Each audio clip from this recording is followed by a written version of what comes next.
At so ayun, hi guys! Welcome back sa channel natin at ito na nga po sa episode 302 para kay season 4 natin kay Kalbo. At ayun, huwag na natin patagalin pa. Simulan na natin yan. At ito nga, dito tayo natapos nung sa nakaraan. Nung sa pagmomonitor na ni Metal Knight aka Dr. Bofoy sa iba't ibang mga heroes. So ito yung mga iniisip niya ng mga threat at ayun kasama nga dyan. Ito si Kalbo natin. At sabi niya nga rito, kailan daw ba magsisimula yung next trouble? Sabi niya ganyan. At so now, ang continuation niyan is ito naman na. So dito, balik muna sa may Neo organization dahil may yumayanig at ito nga sabi ng mga nagkatrabaho rito na ano raw yung dugundong na yun nasa bandang itaas daw nung building nila. So sabi ng isa, sa may training room, ano yun, may dinosaur na nagwawala, sabi nilang ganyan. At ito nga, may nagtitraining dyan sa may training room at ayun, wasak-wasak dyan itong bader at labas ngayon dyan itong si Raiden. So siya pala yung nagtitraining dyan. Grabe, halos wasakin niya yung pader. Sabi niya nga rito na ito pala yung nagagawa ng battle suit. So yun, so sino raw ba mag-aakala na kakailanganin niya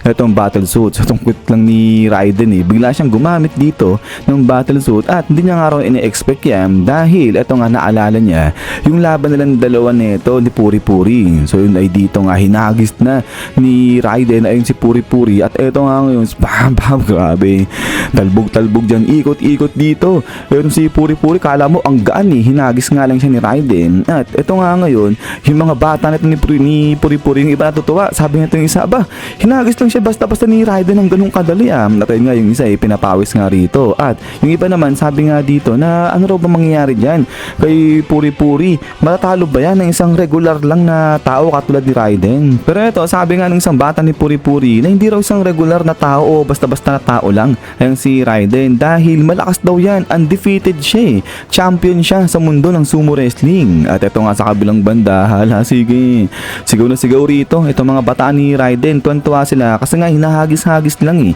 ni Raiden at si Puri-Puri. At sabi nga nila dyan na kahit kailan hindi matatalo ng isang meathead ayang si Raiden. So kaya nga huwag nang umasa itong si Puri-Puri. No match siya pagdating sa mga sumo wrestling technique. At ito nga tingin-tingin lang dyan itong si Puri-Puri, hindi nga siya kumikibo, sabay maya-maya boom, dito tayo na nga siya at winasak ni Puri-Puri itong kanyang damit. Sabay sigaw siya. Sabi niya nga rito sa mga bata niya na oras na para gamitin nila yung kanilang inihanda na bagay. At sabi niya nga dito, sige, itapon niyo yan sabay-sabay sa akin. Sabi niya ganyan. At ito nga ngayon, biglang hagis-hagis rito ng mga bata ni Puri-Puri itong parang bote na nga na to. At pagkatapos nga niya, pang.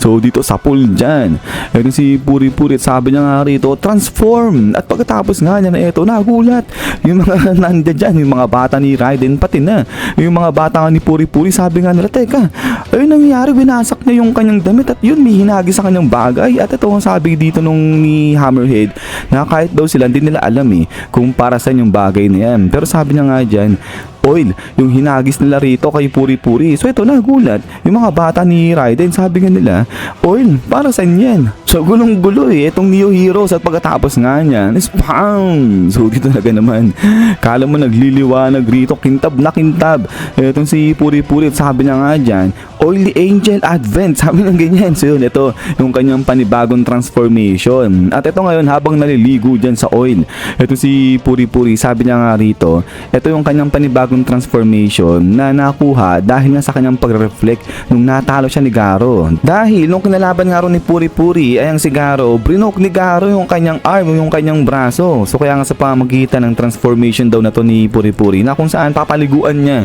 ng oil itong kanyang buong katawan ay mananalify niya lahat ng mga heavy technique. Sabi niya ganyan, yung mga grappling style, yung mga paghagis-hagis, lahat yan di na nga raw uubra sa kanya. Pero ito nga, boom, maya-maya ay biglang pumorma na rin itong si Raiden. Sabi niya nga rito na okay naman daw yung naisip ni Puri-Puri, pero hindi naman daw lahat ng sinabi ni Puri-Puri tama at ang mali ni Puri-Puri dahil in-inform niya raw itong si Raiden kung paano niya atakihin ngayon itong si Puri-Puri. At ito nga, kala mo bigla nagliwanag rito itong mga kamay ni Raiden. Sabay sabi niya nga dyan, itong kanyang palm strike ay talagang yayanigin itong buong katawan ni Puri-Puri hanggang sa pinaka-core nito. Sabi niya ganyan. But then pagkatapos pagkatapos nga niya, spam, dito atake.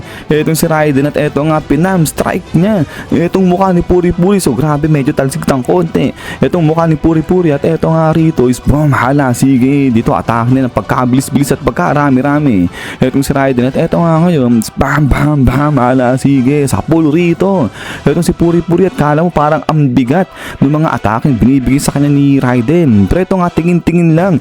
Etong si Puri-Puri sa ginagawa ni Raiden, kala mo di siya tinatablan. Sabi nga ni Puri-Puri rito, nasa tingin daw ba ni Raiden hindi pinaghandaan ni Puri-Puri yung mga ganyang klaseng atake. At then eto nga ngayon, biglang nagulat dito. Etong si Raiden ang dilat yung kanyang mga mata. Sabay salita na. Etong si Puri-Puri, sabi niya nga dyan, kung tatanggapin niya lang daw etong yung mga atake sa kanya ni Raiden, ay eventually maabot niya yung kanyang pain threshold na kung tawagin. At now, kung ang gagawin daw nito ni Puri-Puri ay i-convert niya yung pain sa kanyang lakas, ano raw kaya yung mangyayari, sabi niyang ganyan. At eto nga, nagugulat dito. Eto si Raiden, pagkatapos nga niya, bam bam bam, hala, sige. So dito tuloy-tuloy pa rin sa palm strike niya etong si Raiden, pero tinatanggap nga lang ni Puri-Puri yung mga atake sa kanya. Sabi nga nito ni Raiden, hindi siya dumidepensa, wala siyang kahit na anong guard na ginagawa. At eto salita si Puri-Puri, sabi niya nga dyan, kasi yung kanyang pagmamahal, yung pagtanggap nito sa mga bawat sakit, walang hanggan. Sabi niya ganyan, talaga naman nagro-romantic pa rito etong si Puri-Puri. Batin pagkatapos nga niya, ito nga biglang salita rito etong si Puri-Puri, sabi niya nga dyan na tapos na raw ba etong si Raiden. Pero salita si Raiden, sabi niya nga dyan na nagkamali siya, na caught off guard siya. At katulad nga raw nung sinasabi nung marami, talagang weirdo raw talaga etong si Puri-Puri. Batin pagkatapos nga niya is boom, dito umatake na etong si Puri-Puri, ginamit niya na itong kanyang Angel Rush. At pagkatapos nga niya, spank, so dito ay na-block naman ni Raiden itong kanyang atake. At after nga niya,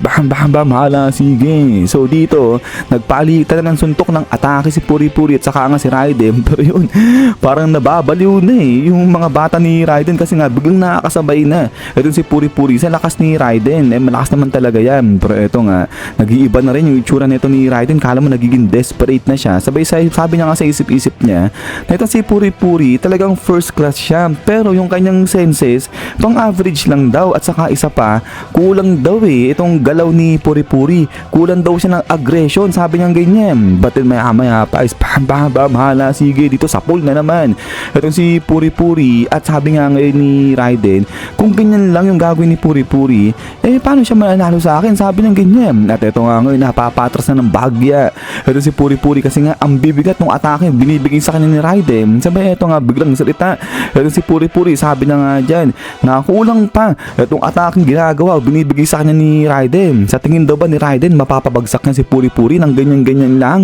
At pagkatapos nga niya, blaghang, dito talaga namang biglang inatake ng sobrang bigat ni Raiden itong si Puri-Puri gamit itong kanyang giant heavy cannon. So yun, sapul sa mukha dyan itong si Puri-Puri, halos tumilapon yung kanyang mukha. At pagkatapos nga nito, isyan, so hanggang dito lang pala itong si episode 302 natin. So yun, grabe, ang intense ng laban pala nito ni Puri-Puri sa hanga ni Raiden. Pero yun, ginugulat ni Puri-Puri itong si Raiden, kahit na parang liamado sa laban itong si Raiden. Pero yun nga guys, ulit maraming salamat sa paanood dito kay One Punch Man natin. So hintay lang para sa next episode natin. So yun na naman, so lagi mag-ingat, God bless niyo lahat at kita-kits tayo ulit.